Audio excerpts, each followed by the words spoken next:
आज मैं आपको सोलर सिस्टम के सारे प्लैनेट्स की आवाजों को सुनाने वाला हूँ। देखो वैसे तो स्पेस में साउंड ट्रेवल ही नहीं करती, पर साइंटिस्ट ने इन आवाजों को इलेक्ट्रोमैग्नेटिक वेव की फॉर्म में रिकॉर्ड करके आपके सामने पेश किया है। सबसे पहले mercury,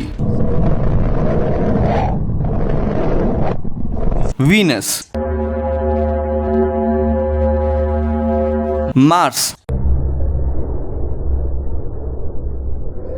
Jupiter, Saturn, Uranus, Neptune, अब लास्ट में अर्थ। प्रेशर नहीं है, चुरा लो। आपको कौन सी आवाज सबसे खतरनाक लगी? कमेंट्स में जरूर बताना।